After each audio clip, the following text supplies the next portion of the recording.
श्री गणेशाय नमः, श्री सरस्वती नमः, श्री सद्गुरु रामचंद्राय नमः।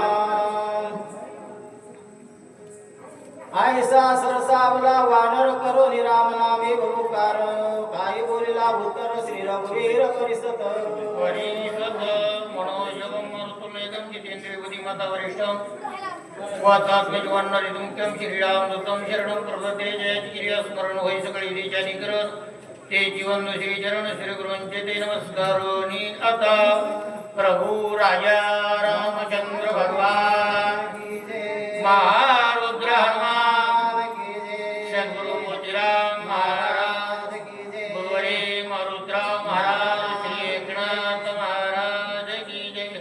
असो गौरीपुत्र गणपती कौसल्यापुत्र रघुनंदन अंजनी पुत्र हनुमान जनार्दन स्वामी याच्या चरणावर साष्टांग नमस्कार करून असणार मौजे मुकामी आज असणारा ते याच्यावर असणार म्हणले परळ गव्हाण टाकळ गव्हाण आज असणार आपलं भाग्य। आज म्हणले रामनामाचं असणार म्हणले शक्तिरूपी दुसऱ्या आद्याला आणि युद्धकांडातील 44व्या अध्यायाचा उत्तरार्ध म्हणजे शेवटच्या टप्प्यामधला असणारा भाग आहे।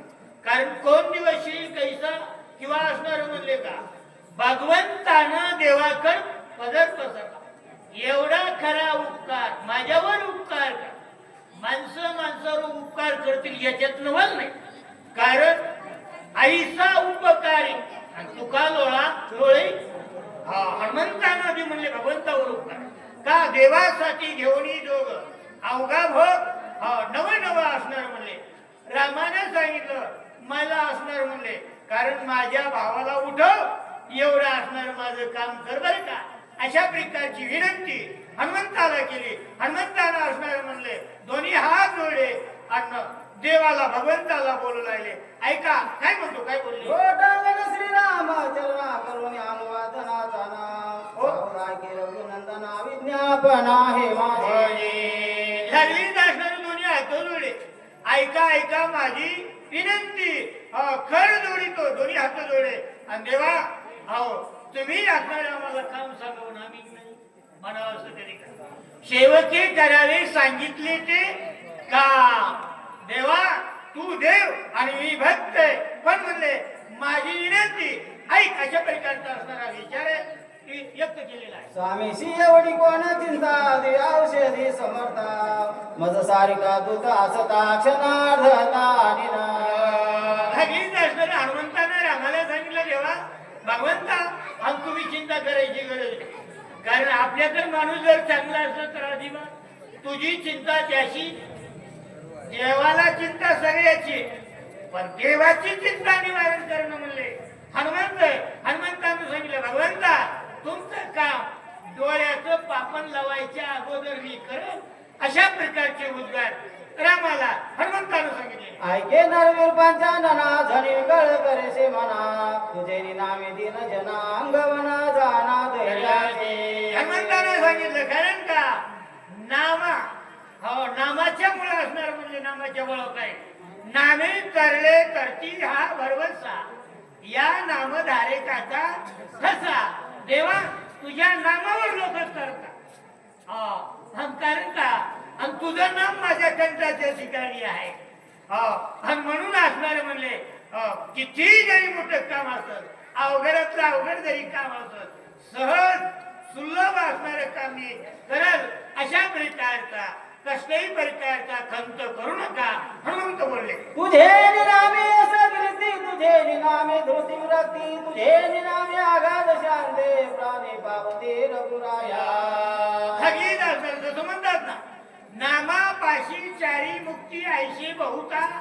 जेव्हा तुझं नाव घेतल्यामुळे असणार म्हणजे पहिलं यश मिळते कोणत्याही कामाला जरी घेतलं नाव घेतल्याबरोबर असणार म्हणजे काम यशस्वीरित्या पार पडतंय मग तुमचं काम असणार म्हणजे मी करल कसल्याही प्रकारची चिंता करायची गरज नाही अशा प्रकारचं हनुमंतानं रामाला सांगितलं। नामी नाही जन्म मरण नामी नाही निज पतन नामी सदा स्वानंद घन पूर्ण नाम चितघन रघुवीरा देवा तुझ्या नामामुळे असणार म्हणजे काय मरण धर्म असणार म्हणजे सगळं असणार कारण तयाच्या चिंतने तळती जळतील जेव्हा नामाच्या चिंतने बारा वाटा जेव्हा तुझ्या नाम घेतल्याच्या नंतर म्हणले का मग नो हे बाधा कसल्या प्रकारची बाधा होणार नाही आणि काही असणार केल्याशिवाय राहणार नाही अशा प्रकारचं बोलले. अत्यंत जडमुड पाषाण नामे उधरिले संपूर्ण तेथे बापुडे मरण कोण श्री लक्ष्मण चिंतावया. लगली भगवंताला मला समजून लागले का तुमच्या नावामुळे असणार म्हणले का अवमान सगळा उदय होईल याच्यात नवलय दगडाचा सुद्धा उदय झाला कारण चरणाची धूळ असणारी म्हणले दगडावर पडली त्याच्यामुळं दगडाची बाई झाली ना. मग म्हणले अशा प्रकारचं नाम केवळे तो रावे कंठी भले तुझं नाव म्हणजे मुखामध्ये असल्याच्या नंतर म्हणले का कसल्याही प्रकारची भीती नाही सहज तुमचं काम करतो असं हनुमंत बोलले. मुखी औषधी सकळ जनी नामामृत संजीवनी नामी निर्मुत भो बंधनी चुडामणी नरवीरा. लगेच सांगितलं म्हणले का भवरोगाचं औषध दुःखातून सुख प्राप्त होण्याचं औषध असणार म्हणले नाम आहे. हा नाम घेतल्याच्या नंतर असणार म्हणले किती संकट असलं आणि किती दुःख आलं तर म्हणले कसल्याही प्रकारचं काही राहत नाही.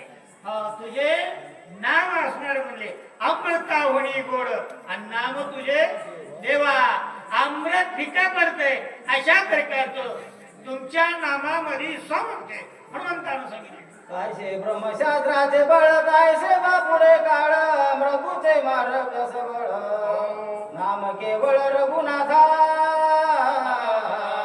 लगेच असणार म्हणले काही होणार नाही कारण का जगा काळ खाय आणि आम्ही आता काळाच्या डोक्यावर पाय देण्याची पाहत आहे. पण कधी देवा तुझं नाव मुखामध्ये असल्याच्या नंतर असणार म्हणले कसल्याही प्रकारची भीती राहणार नाही अशा प्रकारचं म्हणले तुमचं नाव काम करतंय प्रत्यक्षामध्ये तुम्ही आहेत ना असे उद्गार हनुमंत करू लागले. ऐशी आसोनी स्वामी मजा ज्ञाती दिले तुम्ही तरी द्या औषधानी नमी ज्या दुर्गमते रोगे. हनुमंताने सांगितलं देवा काय सांगा तुमच्या नावावर सूर्य चालतो तुमच्या नावावर येल बोल नव वृक्षाची पान हाले ज्याची सत्ता राहिली अहंता मनुकोटे अशा प्रकारचे एवढं असून करता हरता करेना देता देणारा नेता नेवणारा अशा प्रकारचं सगळं सूत्र तुमच्या हातामध्ये एवढं असून म्हणले देवा माझं मोठेपणा असणार वाढवण्यासाठी तुम्ही असणार म्हणले मला आज्ञा केली आणि तुमच्या आज्ञेचं पालन करून मी असणार औषधी घेऊन येतो अशा प्रकारचा म्हणतो. चिंता न करे रघुनाथा चिंता दुःखने दे सर्वथा चिंतेचे बाण हृदय घेता दुःखावस्था निवारण. दोन्ही हात जोडे देवा तुम्ही चिंता करू नका कारण चिंता म्हणले जिवंत माणसाला जाळते चिंता आहे जिवंत माणसाला जाळते आणि त्याच्यावर अनुसार काय ना किती चिंता म्हणले मेल्या माणसाला जाळते. मग देवा तुम्ही एवढे असताना म्हणजे अजिबात चिंता करायचा नाही माझ्यासारखा सेवक आहे माझ्यासारखा दूत आहे मग म्हणले अजिबात तुम्ही काळजी करू नका मी औषधी आणील लक्ष्मणाला उठवा असं म्हणताना बोलले. चिंता संचरल्या शरीरे सुखने दिल भरे लागता चिंतेचे लहरे सुरासुरी कापिजे. देवाने ते म्हणू लागले चिंता जर माणसाच्या शरीरामध्ये प्रवेश केला मग माणसाला जेवण गोड लागत नाही त्या माणसाला भूक लागत नाही ताण लागत नाही ज्याला भूक ताण लागली नाही त्या माणसाला मग चिंतेची लहर जरी आली तर म्हणले मग काय होणार आहे किती सुख असू द्या ते एखाद्या कसपटासारखं आहे. मग देवा तुम्ही चिंता करू नये अशा प्रकारचं हनुमंत रामाला समजले. सुखनेदी राजभुवन सुखनेदी भोगा येतन बारा पुत्रादी जन सुख जाणन देते. लगेच राजबारा सांगू लागले गर्दांची संपत्ती आहे खूप असणार वैभव आहे पण म्हणले माणसाला जर चिंता लागली तर त्या माणसाला असणार म्हणले खंडीभर असलं तरी म्हणले खाऊ वाटत नाही मग असणार म्हणले का नाही खाण्यामुळे ज्या माणसानं जेवण केलं नाही त्या माणसाला झोप येते का कमरे इतकी गाडी जरी असली आणि फुलाची शेज जरी असली तरी मी त्या माणसाला अजिबात झोप लागत नाही बर चिंता म्हणले माणसाला काही चूक पडू दे नाही, मग तेव्हा तुम्ही अजिबात चिंता करायची नाही अशा प्रकारचा इशारा जाता खेळी हनुमंतानं रामाला केलेला आहे. सुखनिधी धन संपदी सुखनिधी सकळ संपदे सुखनिधी सकीर्ती चिंता चित्ती प्रवेश राहिलेला असणारा राजवैभव अनेक प्रकारचे, पण म्हणजे हे जरी मिळालं तरी मी माणसाला कमी वाटते. कशामुळं? अहो चिंता असल्याच्या नंतर म्हणले हा आपलं कसं होईल, त्याचं कसं होईल, त्याचं कसं होईल, या चिंतेनं असणार म्हणले माणसाला एखाद्या पामर कसपणासारखं करून टाकले. म्हणून जेव्हा तुम्ही अजिबात चिंता करायचं नाही अशा प्रकारचं घडी घडीला हनुमंत रामाला समोर लागलेले लोक चिंतेने प्राप्त नोहे स्वर्गिका चिंतेन साधे सुख चिंता देव भला ज्या माणसाला चिंता लागली त्या माणसाचं घर. कारण का महाराज म्हणतात ज्याची ऐक धड नाही आणि त्याची परत अहो ज्याचं इथंच चांगलं नाही आणि बाकी कुठे असणार म्हणजे चांगलं आहे. म्हणून आजीवा देवा भगवंता तिळभर सुद्धा चिंता तुम्ही करू नाही अशा प्रकारचं असणार म्हणले हनुमंत रामाला असणार सांगू लागले हो नको खेळ करू. कोणत्या कसल्या प्रकारची असणारी खेप करायची गरज नाही असं हनुमंत बोलला. मानवाचे मन समग्र चिंतेने जाळिले चोखेर चिंतेने परमार्थाचे घर निरंतर उद्धसे. लागली असणार मुले भरपूर आहे परमार्थ करायला म्हणून, पण परमार्थ करत असताना जर त्या माणसाला चिंता जर लागली माणूस उदास होत आहे आणि उदास झाल्याच्या नंतर मग चित्त नाही नावी तरी ते येतो परमार्थात आले देवळात आले देह देवळात आणि चित्त जर म्हणजे माणसाचं चित्त नसल मन नसल तर केलेल्या परमार्थ शून्य. कशा प्रकारचे देवा अजिबात तुम्ही चिंता करू नये असे असणार हनुमंत समजा. परमात्मा श्री रामचंद्र चिंतेने केला किंकर राचा कायसा विचार चिंता दुस्तर श्रीराम. लगेच ज्ञान महाराजांनी सांगितलं बघा हो एवढा देव आहे भगवंत आहे करता हरता करवणार आहे सर्व ज्याची सत्ता आहे आणि त्या भगवंताला म्हणजे चिंतेनं काय केलं एखादं दैन्य करून टाकलं मग देवाला चिंतेनं सोडलं नाही. तुम्ही आम्ही असणार म्हणले पामर आहे आणि ज्याला चिंता लागली चिंतने सरे तो धन्य धन्य गा. चिंता पडल्याच्या नंतर देवाचं चिंतन करा तुमचं असणार म्हणले का सुखरूप असणारा परमार्थ होईल अशा प्रकारचे. समोर चिंता साठवणी पाहे स्वस्वरूपी सावध होये सुमित्रासी भय नाहे प्रतिज्ञा पाहे माझे. असणार म्हणले का हनुमंतानं सांगितलं देवा पहिले तुम्ही सावध व्हा कारण सावध होणी भजनी लागा सावध होणी परमार्थ करा. सावध झालो तुझ्या आलो जागर अशा प्रकारचं असणार म्हणले. मग मी असणार म्हणले का देवा तुम्ही सगळं सोडून द्या तुमचं कार्य असणार करतो हनुमंतानं बोलले. आताचे जावोनी सत्वर आणोनी औषधे संभार शेने उठाविल स्वमित्र प्रतिज्ञा साचार हे माझे. हनुमंतानं दोन्ही हात जोडले रामाला म्हणले देवा चिंता करू नको आता जातो चटकन जाऊन पटकन असणार म्हणजे द्रोणाचल पर्वत घेऊन येतो. आंधळ्याचं पापण लावायच्या अगोदर असणार म्हणले औषधी आणून लक्ष्मणाला उठवतो अशा प्रकारचं विनंती हनुमंत. ऐसे बोलोनी गोळा मुळात राटले भूमीशी लांबुळ पुढील कथा ते रसाळ श्रोते सकळ परी स्वतः. अशा प्रकारचा हनुमंत असणार म्हणजे रामाला भगवंताला बोलले. आपल्या शब्दाचा कोंडा असणारा वरी पडलेला आहे उंचलेला आणि दोन दिशा असणार म्हणले शेपूट खाली आपलेले बरं का. आवाज कुणाचा आवाज राम भक्तांचा असणार म्हणजे हनुमंताचा. कारण याच्या अगोदर आवाज आला स्त्रिया नावला असणार म्हणजे खिलाडीला भूकंप झाला तशा प्रकारचा या आदेच्या ठिकाणी आवाज आला हनुमंताने शेपूट असणार म्हणले आपलेला हेच आवाज असणारा पुढच्या आदेच्या ठिकाणी राजा रमणाच्या कानावर जाणार आहे सगळ्याला असणार म्हणले. आवाजामुळं ती भीती निर्माण होय अशा प्रकारचं आद्याला पूर्ण पुढच्या आदेच्या ठिकाणी असणारी सुंदर कथा पहिला असं बोलले. जनार्दनाचे ताने भुकाळू परे मागोने या लागी मज कारणे मुखी घास देणे जननी.